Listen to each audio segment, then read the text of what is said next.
নমস্কার বন্ধুরা, তোমরা সবাই কেমন আছো? তো দেখো, আজ আমি বানাবো নিরামিষ বাঁধাকপি। এখানে সব কেটে নিয়েছি, আজকে মটরশুঁটি নিয়েছি। আর এদিকে দেখো একটা মশলার পেস্ট বানিয়েছি। এদিকে টমেটো, আমি একটা বড় সাইজের টমেটো বেশ ছোট্ট ছোট্ট পিস করে কেটে নিয়েছি, লম্বা লম্বা করে। তো দেখো, এদিকে কড়াইয়ে তেল দিয়ে 5 ফোড়ন দিয়ে দিয়েছি কেটে রাখা আলুটা একটু নেড়ে নিচ্ছি, একটু লাল লাল করে ভেজে নেব। এখন দিয়ে দিচ্ছি মশলাটা দিয়ে একটু জল দিয়ে দিয়েছি। জল না দিলে মশলাটা আগুনে পুড়ে যেতে পারে, তার জন্যে।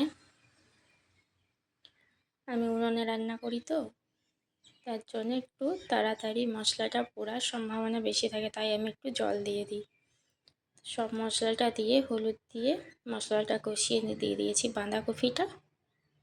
বাঁধাকপিটা দিয়ে নেড়ে নিচ্ছি। বাঁধাকপিটা নাড়তে নাড়তে নরম হয়ে যাবে মনে হচ্ছে, এখন এতটা, তো একটু পরেই নরম হয়ে যাবে বাঁধাকপিটা। দেখো, বাঁধাকপিটা নরম হয়ে গিয়েছে। দিয়ে দিচ্ছি পরিমাণ মতো লবণ হলুদটা তোমরা তোমাদের পরিমাণ অনুযায়ী দেবে। আর গুঁড়ো মশলাতে করলে মশলাও তোমরা জিরে গুঁড়ো, ধনে গুঁড়ো, লঙ্কা গুঁড়ো সব পরিমাণ অনুযায়ী দেবে।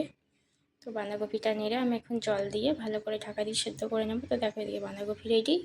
তো বন্ধুরা, তোমাদের যদি আমার এই রান্নার ভিডিওটি ভালো লাগে তো অবশ্যই একটা লাইক করো, কমেন্ট করে জানাও যে কেমন হয়েছে। দেখো, বাঁধাকপি এদিকে গলে গেছে। মটরশুঁটি, টমেটো দিয়ে আজকে বাঁধাকপির তরকারি। এখন ওপর থেকে ধনেপাতা ছড়িয়ে দেব। ধনেপাতাটা দিয়ে একটু নাড়িয়ে নেব, তারপরে নামিয়ে দেব। গরম গরম ভাতের সাথে, গরম গরম রুটির সাথে খুব ভালো লাগে বাঁধাকপির তরকারি। তো বন্ধুরা, আজকের মতো টাটা, বাই বাই।